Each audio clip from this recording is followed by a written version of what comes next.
welcome everybody to this webinar. It's a pleasure to welcome our guest today.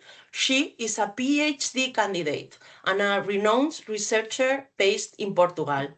Her work is at the heart of how women learn. She studies why girls choose technology and STEM in technical schools. Besides her research, which won a major prize in 2022, she is a well-known designer for international projects and an expert for EU agencies.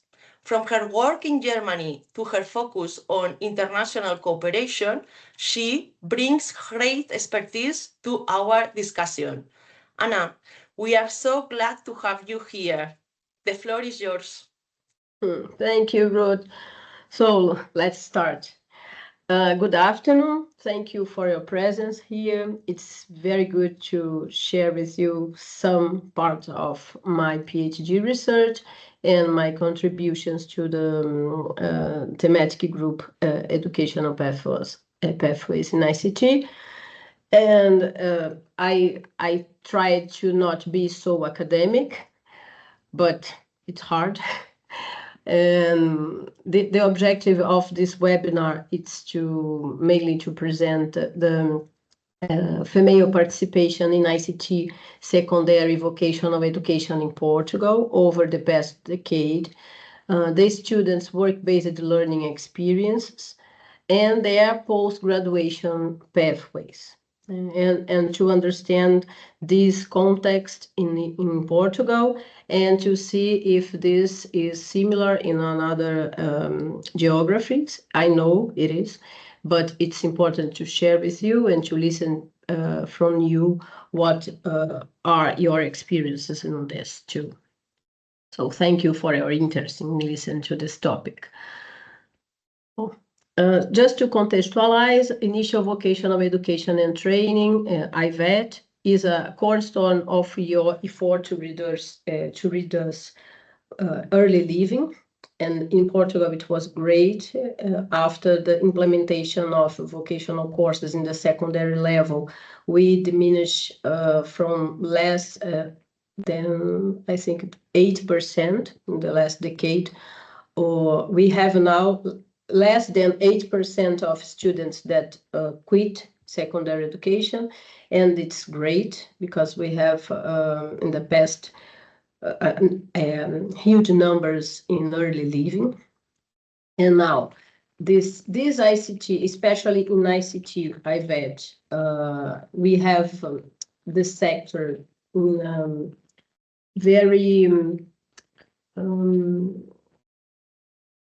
dynamic moment here in Portugal with lots of startups here and efforts from the government to receive and to promote the job market in ICT here in Portugal. But at the same time, we have many entry-level roles that these IVET graduates could fill, but they are not being let me see. They are not being included in this big movement in tech job market here in Portugal. So, and this is a reality in other EU countries, I know, because learners still lack access to meaningful work-based learning, and why we are going to see this further. And this reality results in low-skilled employment pathways because they graduate and cannot enter the labor market, and limits opportunities to continue these ICT careers because, especially for minorities, they need to work after the secondary level to enter higher education.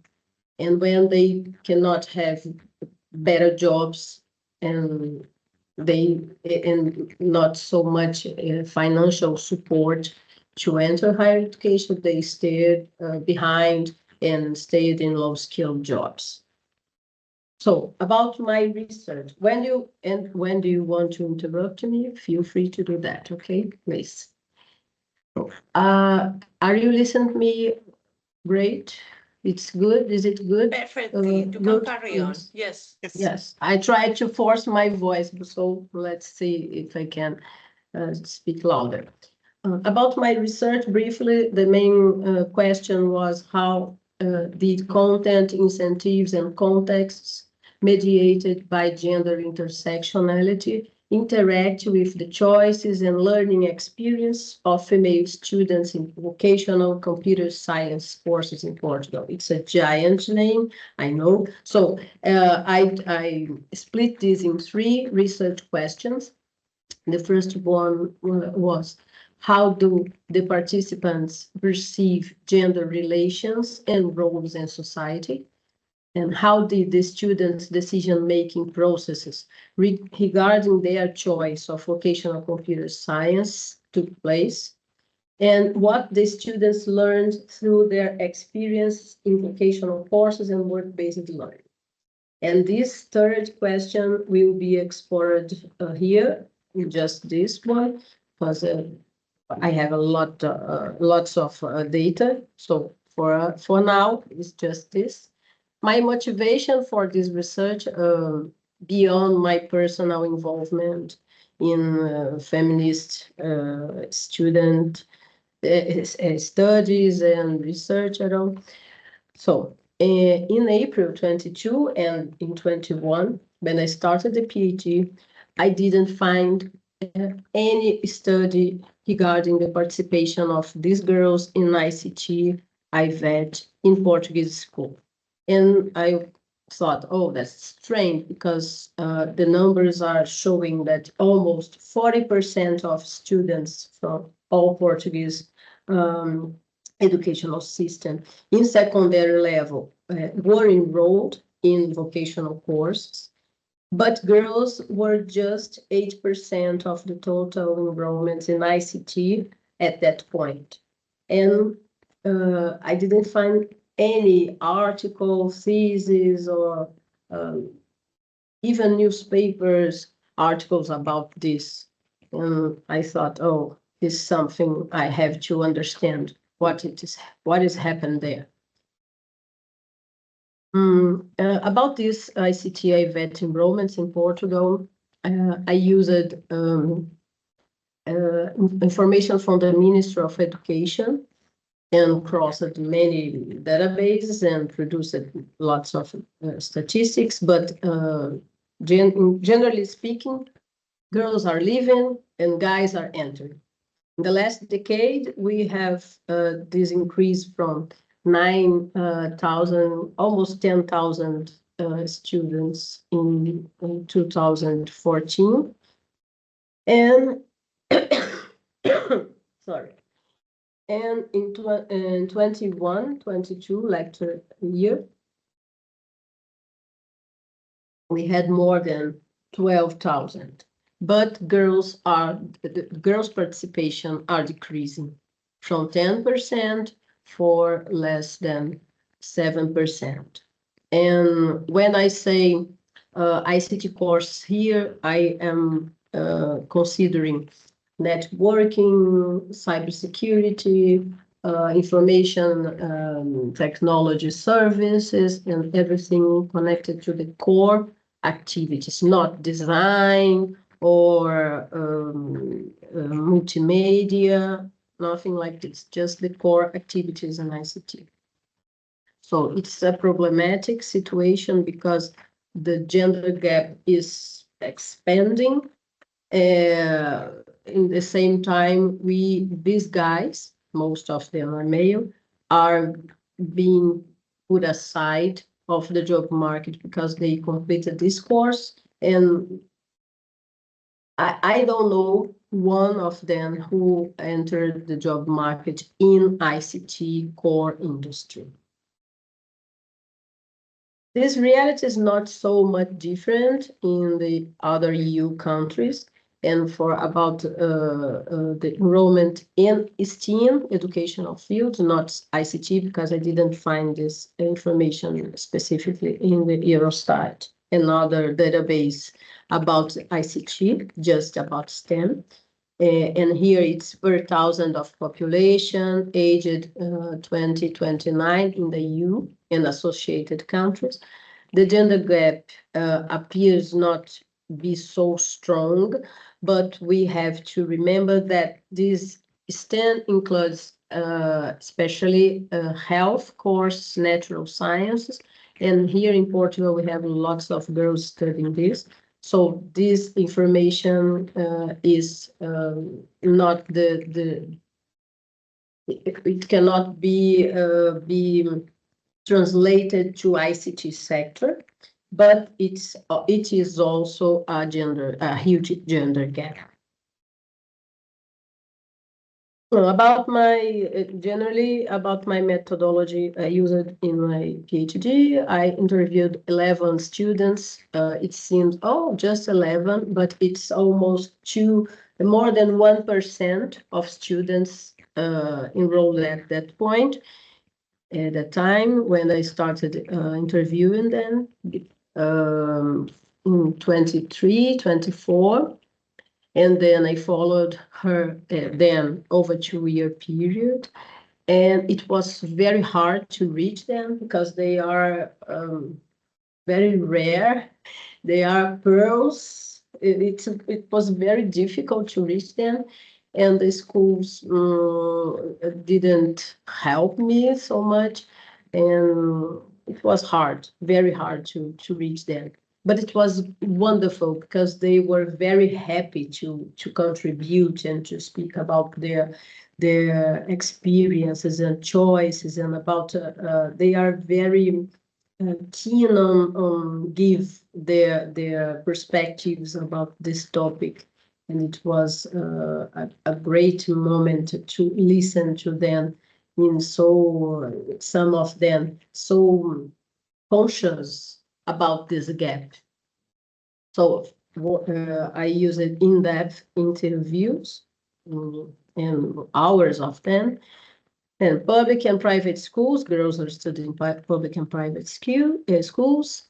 I used content analysis rather than a series of Peter Jabs and Kino Rivera's in education and experience learning.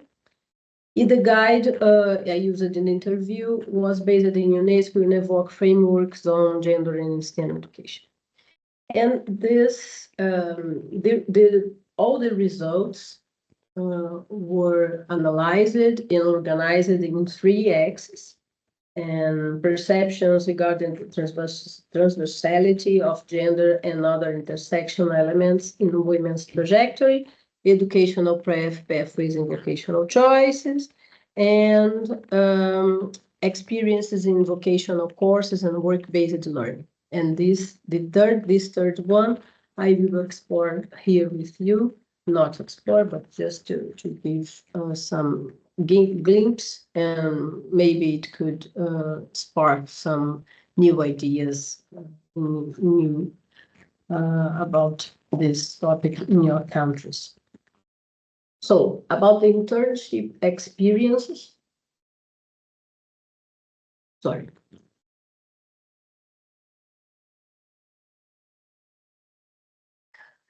In my cohort, none of the participants completed work-based learning, the curricular internships, in IT-related companies. It was very frustrating to see that they were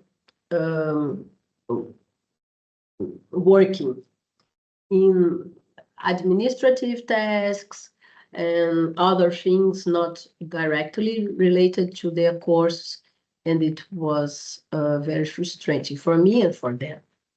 Most internships didn't involve core ICT activities. Some of them did strange activities like take pictures, put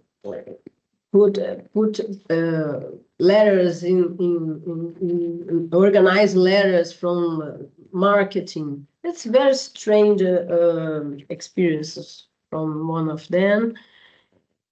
Just 2 of them worked in ICT departments, but not in ICT related companies. So some of them did Erasmus mobilities, and often disconnected from ICT also. And 2 cases, they talk about, in 11 girls, 7 at that point had, yes, 7 had completed the internship, the curricular internship. 3 are still in the beginning of the course. And from the 7, 2 shared sexual harassment and microaggressions during the internships, and it was very sad to listen to that. And they were very sorry because they didn't receive the proper support from schools, and it was hard to listen to. But it's another problem, not for this topic and not this webinar. So, why it's a problem? Why this webinar, and why this research, and why this proposition? We have here a huge problem about the internships during the IVET course, especially in secondary level. And it's a problem for schools, for students, and for the government, and of course for industry. And we have issues from every side of this problem. So the actors are not prepared, any of them, to deal with that. So about on the side of the TVET institutions, they often lack resource, especially, we know teachers are overwhelmed, teachers are, we have a shortage of teachers anywhere, and they are doing so many different tasks beyond the classroom that they don't have time to do this kind of things. So even the career guidance in schools are something very not structured, not enough for ICT, for the ICT field. So the other problem is the schools don't have connections with the ICT industry, and they are not prepared to follow the industry specific developments. It's a very hurried field, we know, and the schools are not prepared, and the teachers are not prepared, and the mentors inside the school are not prepared to understand this hurry and this speed in knowledge developments during the course. So during the 3 years in the secondary, they start with some curriculum. At the end, it may be completely outdated. And now I'm not speaking about the core disciplines of the language or mathematics. No, I'm talking about specific industry knowledge. So students are not sufficiently prepared. We know. We have, I don't have kids, but I have, I will say teenage, but he is 24 in my family, and it's a very problematic situation about this immature position beyond life. So they are both technically and personally not prepared to be in the workplace. So, and they are not prepared to contribute effectively to the tasks, because they are not prepared. I don't have another word to use here. So they need intense supervision during these internships. And so it's costly. It's costly for the ICT industry because it's a space of lots of things happening. They don't have time to do that, to give this intensive supervision. So I put policies here as an entity, but the problem is we don't have adequate regulation or incentives to encourage companies to receive these students and to offer more internships for IVET students. And another problem with we don't have policies regarding data collection of this in the educational system, specifically for this, for internships, IVET internships and ICT in general, but in ICT especially. And the industry perceives these internships as too excessive time and resource because they have a so short duration, almost 200 hours, beyond 200 and 500 hours, that they think it's not worth so much investment. But we cannot leave these kids behind because they will be the future of our workforce. I know now, in general, we are having lots of problems with youth employment, and companies are quitting the idea to promote these early career programs because they are having difficult to manage this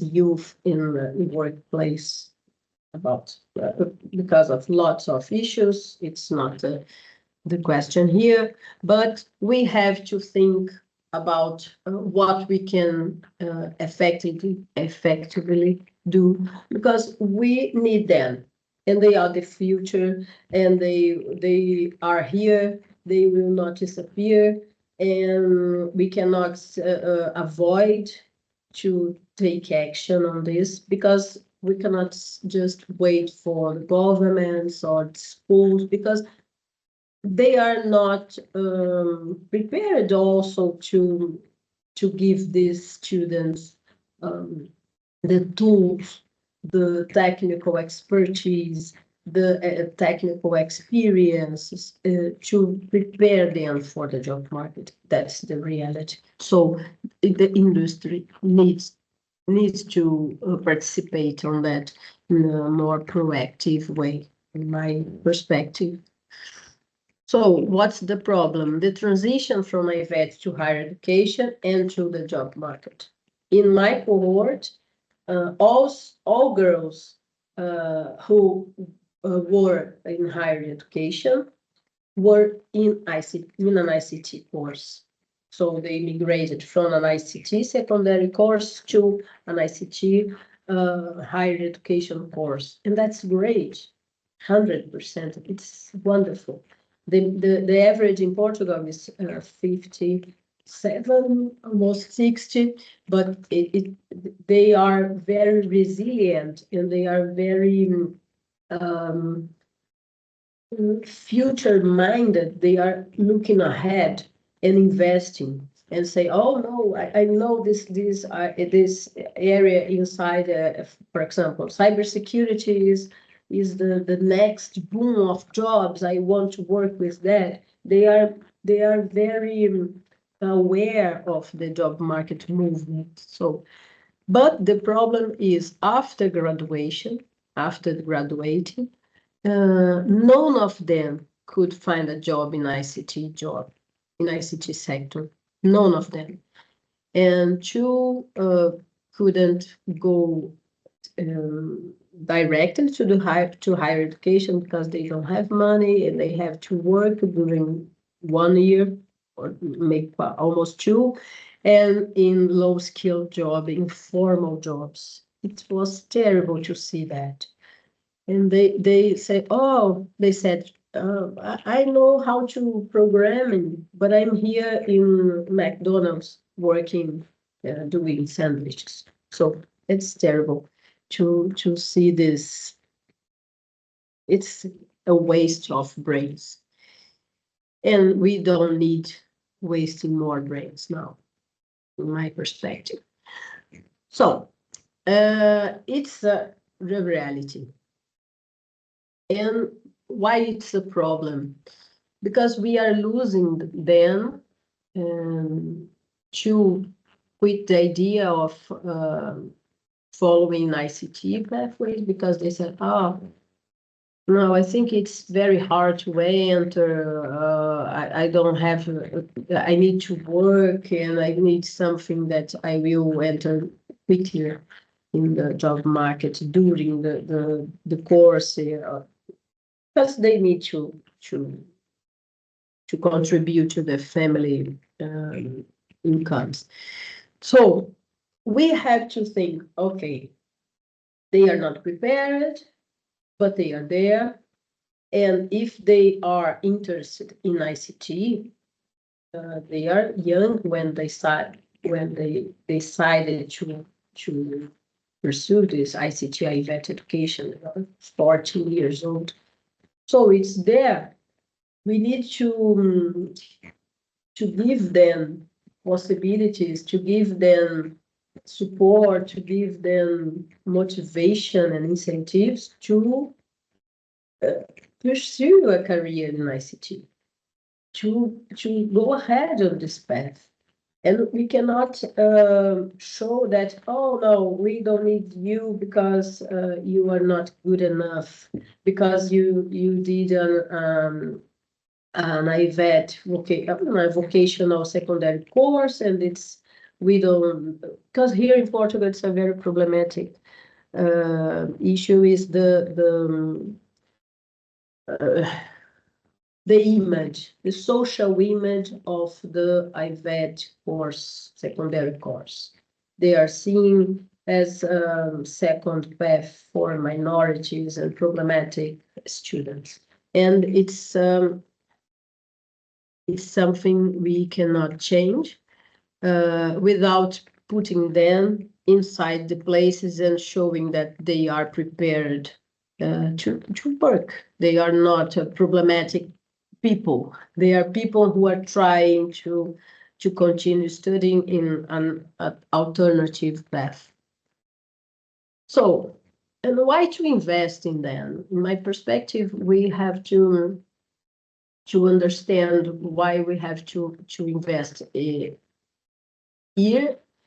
in the early stage of their studies in these groups. And I'm not talking just about the girls and students in general in IVET, and especially in IVET in ICT. So for companies, hosting IVET interns allows for early engagement with new talent, aligning professional profiles with industry needs. As soon as they enter or they are involved in the company activities, they are understanding what they need to learn. I will do this course in parallel my secondary education. I will so they have to have the opportunity to understand the industry. So in the lack of placements, right, we have here in Portugal lack of a shortage of ICT professionals. So they will not appear from one day to another, and we have to understand that if we not invest in these guys, they could be going away for another country or another sector industry.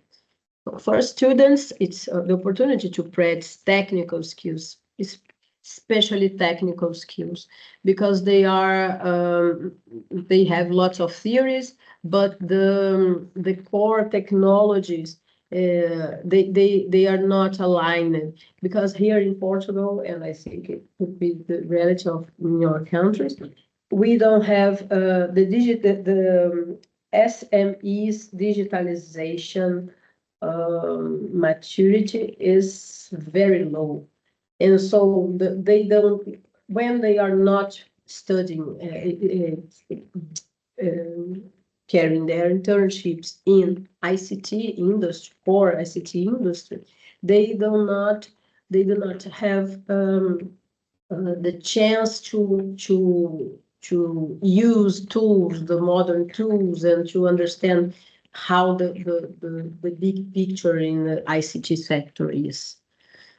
For IVET institutions, schools must ensure qualified experience directly connected to the curriculum, of course, but have this worry that this experience will be harder than a mere formal requirement. And that's a problem here because schools have to complete this. Sometimes they put them in small shops, in administrative tasks, because the schools need to complete these hours, these internships hours. But sometimes they are not very worried about the quality of this. And for government, it's important to invest because vocational training is a great way to promote employability, especially in digital economy.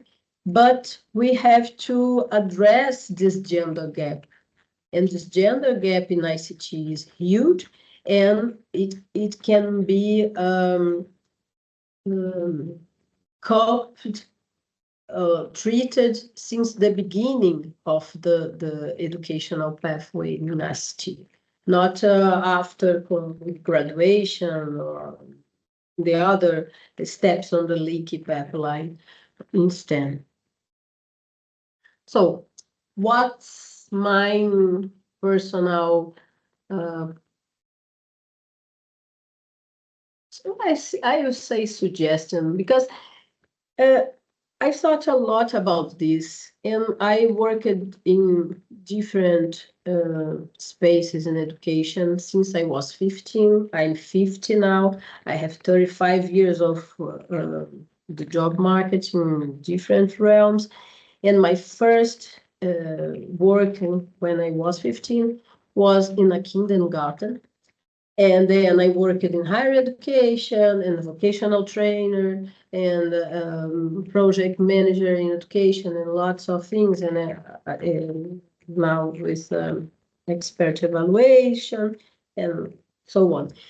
And I fully understand the difficulties schools have with the lack of resource, and I understand the policies are something very slow to be implemented or developed, and I know the industry needed hurry solutions, but industry always want to invest few in this kind of things, in personal development, before people enter the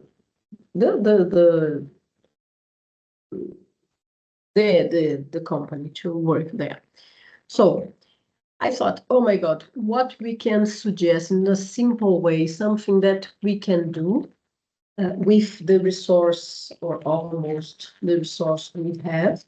And that's something maybe the European Commission could sponsor in a macro level, in an Erasmus project or something like this. So I thought about a sponsorship program as a corporate social responsibility initiative from the industry, and this move from the logic from the short-term internship to institutional sponsor along the vocational education path, all the secondary since the beginning. So the company, and especially the IT core companies, could sponsor some students, a school, a special classroom, or something like this, but providing training, learning resource, mentoring experience, technical experience, carrying these students to events like web summits or something like this, for example. And they could give temporary license from tools and give them training inside the schools about these tools, the core tools in the IT industry. And so, and in the other side, the Tibet institutions can improve the experience from these students engaging in this sponsorship programs, promoting this more near relation with industry, especially with this technical tools development that schools cannot and don't have to promote. They don't have to know about the cybersecurity tools and about the developers tools and this kind of things. No, they have to give the ground theory, and then the ICT industry can go inside the schools and give them this glimpse about what is to really work with tools and technical visits, and this is something that already exists. This technical visits, and some companies go to schools. It's okay, but it's not a structured program that can be followed during all the secondary level, and to have key indicators to understand if, okay, how many students go there and how many students are interested in this field and this field. It's something that we can manage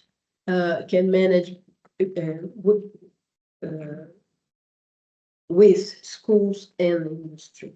And I think, in my opinion, it's the more feasible feasible initiative, because I will not be irresponsible to give lots of wonderful ideas I can give, but they are not feasible and they are very far from the reality.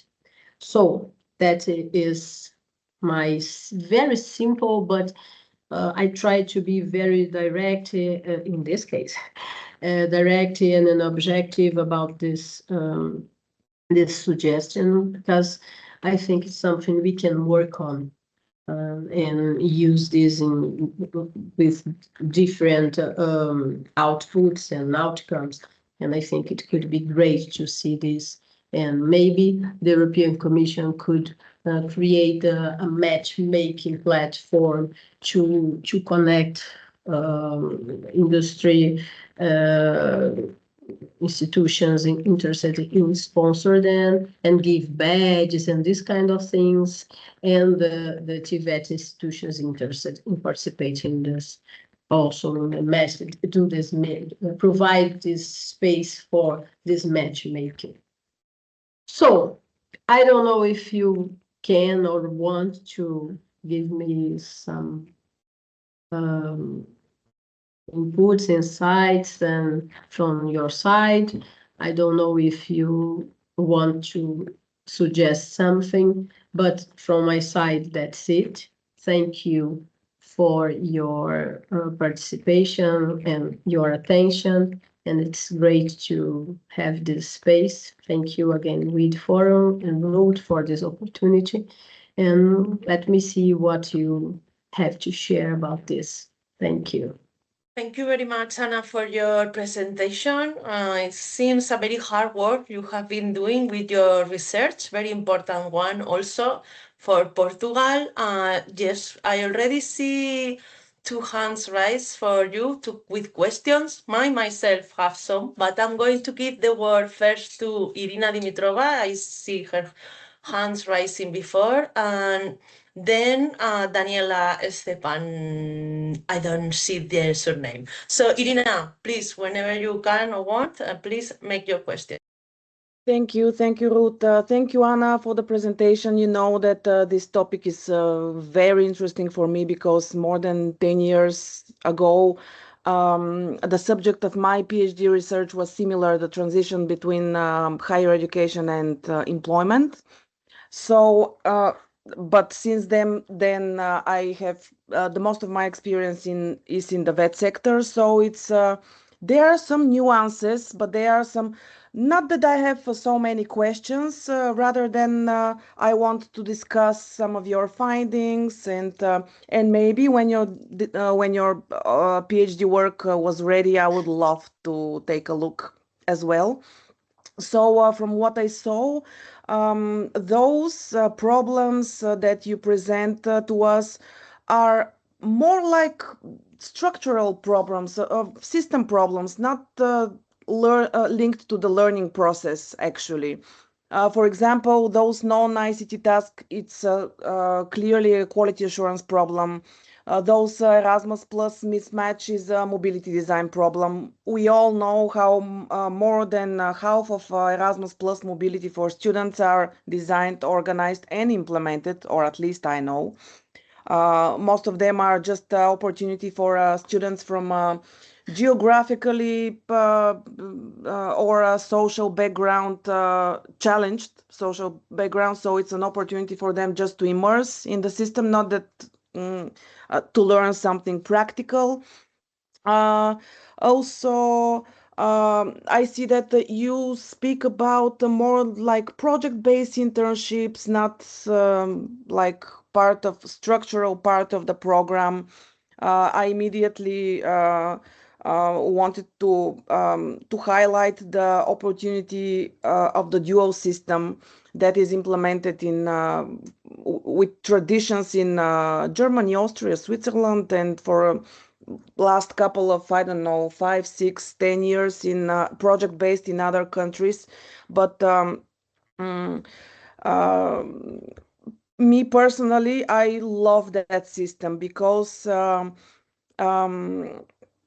it introduces additional support mechanisms like company mentors, school trainers, and also the most valuable thing that you also pointed out as a problem, it's the clear learning plan. And also, of course, longer work-based learning arrangements. So the tasks and responsibilities are aligned with the learner level. Um, I'm not sure. I've researched your national catalog of qualifications, your qualification standards, and I find it very, very thorough and developed. You have different qualification standards for vet related subject and for general transversal skills. So it's similar as in many European countries, but um, um, I don't know about the occupation linkage with the learner levels. Uh, because you see, ICT sector is something that most of the companies prefer well-prepared employees. So in a way, they expect from students, interns, to be prepared, while it's not supposed for them to be prepared. It's supposed to go there and to learn. On the other hand, ICT sector, vet ICT sector, traditionally attracts top performers of students, you know. So for most of them, probably it's not the last educational stage. It's like an entrance to higher education. So it's uh, uh, those are characteristics of ICT sector, both in education and in work-related um, setting. And also in the last couple of years, I don't know about the labor market in Portugal, but I followed here in Bulgaria. So there are hardly any entry-level ICT roles on the labor market. It's more than 3 times less than a couple of years ago, because for the most entry-level ICT roles, those that are linked with ISCET 3 or with EQF 4, the most preferred level, those are replaceable by AI or something like that. So companies prefer to hire higher education graduates. Probably it's a tough period for companies as well, but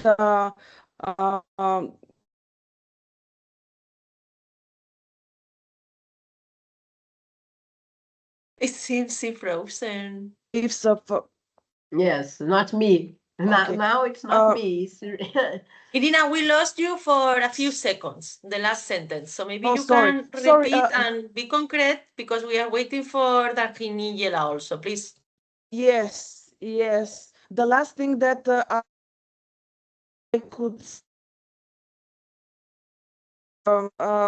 be as a good practice rather in your favor, but for us and also for a couple of other countries that I know that I've researched, occupations are also linked with the F level.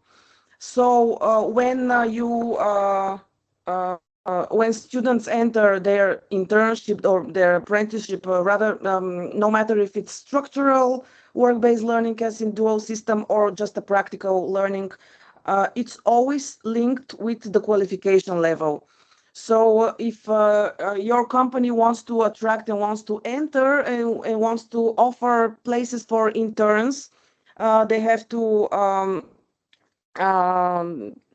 prepare some company mentors, and also the tasks, the job description for the students is linked to the level. So at least with this structural approach, we will make sure that at least those are ICT linked tasks or whatever. But those were the notes and my thoughts after you, and I would love to see more from you and from your research. Thank you. Yeah. You're going to answer, Anna? Yes. Are you going to No, I comment think something? Irina Because you is know okay. why Irina is making this commentary, no? She proposed in the thematic working group the evidence lab, yes, tool that she's going also to present. So maybe you can link there. Yeah. No, I think Irina is it's right, because we have this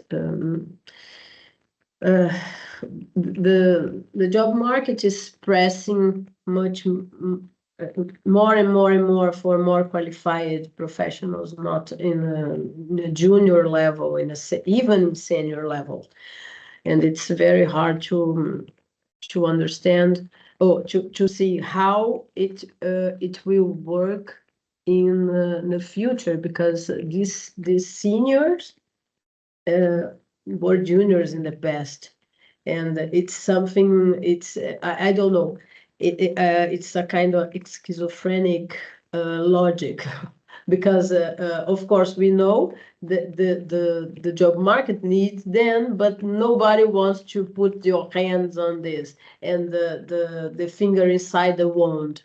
It's okay, let's wait, they will prepare by themselves.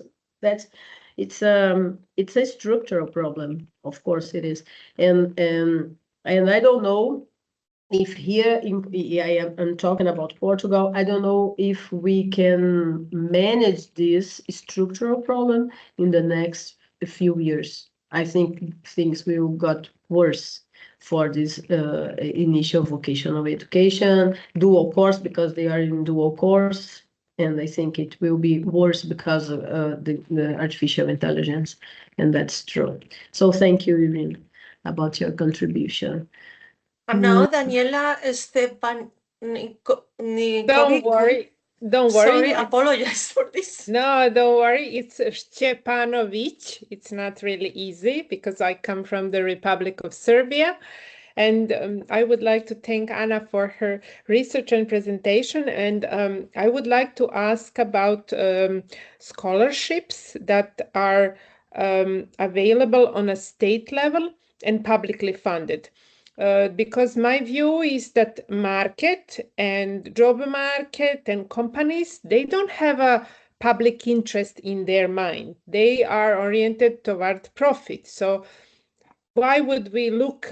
I mean, it's nice to look at their support, but this is voluntarily. and the state and public administration is responsible to take care of the public good and public education and also gender balance. So I would ask, did you have any information or research on Portugal or other countries about successful scholarship schemes that are targeting girls for ICT, to enter ICT studies, and maybe scholarships for families, because you know there are many. I think that this is the most complex topic in the education policy, because there is a wider picture of society and really many obstacles that girls are that are hidden from the, not easy to spot from the very early age in the family and in education. Thank you. Thank you, Danielle.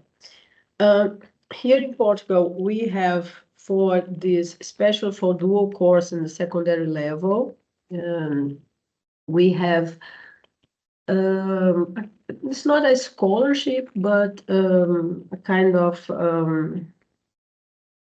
support, financial support for students during their secondary level when they are studying in secondary vocational education. But we don't have, after their completion, the graduation, they are not supported to we have internships and we have policies for financial support for internships after graduation in Portugal for this level of education, the higher education level. We have this scheme, but it's for the companies. It's a much more. It's a lot of resource and time and things to provide to support them inside the companies. So the companies are not interested in it. As Irina said, they want prepared, very well, highly qualified professionals. So they are not using this money from the government for this profile of graduates from this dual secondary courses. And I don't know if, I don't know, I don't have this information from outside Portugal, if there is a great scheme that support girls or even students from ICT dual secondary course to industry entering. I know here in Portugal we have scholarships for higher education, we have scholarships for other things, but not for, and even for this kind of early entrance positions. But the problem here is the industry is not interested. So, thank you. I don't know if you know. Anna, any other question? I have one. If no one is participating, I pointed a couple of them, but one of pick up my attention is that you mentioned that there is not data collection of the students in practice. So I don't remember if you refer to the industry or to the schools. Forgive me for that. I apologize. So I guess what would you be your suggestion to recollect that data? Because you also mentioned that the teachers are very few in Portugal and they are overwhelmed with the task. And also, I'm going to put you in the corner. So I would like you to tell me if you see the proposal of Irina Dimitrova in our thematic working group regarding the evidence lab, a tool that you can use or the schools can use from the institutional level and from the teacher level for recollecting that data, adapted, of course, for recollecting that data. Sincerely speaking, Ruth, I really don't know, because here we have, at the same time, we have lots of information teachers and schools have to gather from students, and they have to gather information and data from the internship, the curricular internship, but this data does not provide details on the type of the company they are doing the internship. So it's invisible. So they are just reporting the number of hours of the internships, but not the profile of the internships.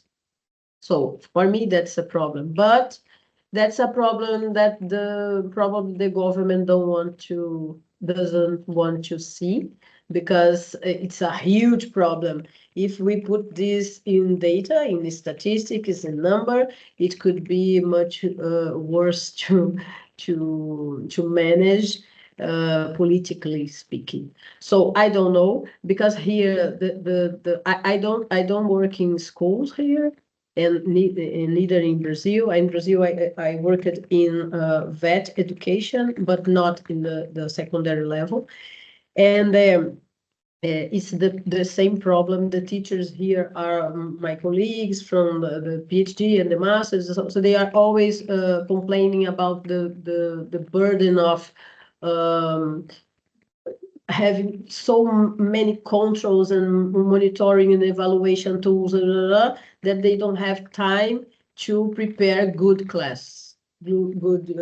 So that's I don't know. I really don't know, because I think it's important, but now we have a huge problem without the shortage of teachers in Portugal. So they are having to make flexible paths to put teachers inside school, and I really don't know, sincerely speaking. Well, it can be another research topic for other PhD doctoral students. So thank you very much, Ana Guimarães. I think we have to finish, because we shortage of teachers say Daniela is also is common, right, in other countries. And thank you very much, Ana, for your time, for this webinar. I'm inviting the participants to leave us comments in the email that Cristina Sibioka shared with you at the beginning. I'm copying again in the chat, bitforum@bitdigital.eu. Feel free to send us your proposals for topics, or your comments, your suggestions for next webinar. We have 15 experts in our thematic working group encouraging ICT education. I invite all of you to the next one, that is going to be Weiji 1, that is one of the participants in this webinar, and is going to be related to artificial intelligence, and the next one is going to be Irina Dimitrova. But let's go step by step. Thank you very much, everybody. Have a nice, wonderful weekend. Thank you for your patience, because we start late, and thank you. Yes, have a nice weekend, as I say. Bye. Sorry about this. Thank you.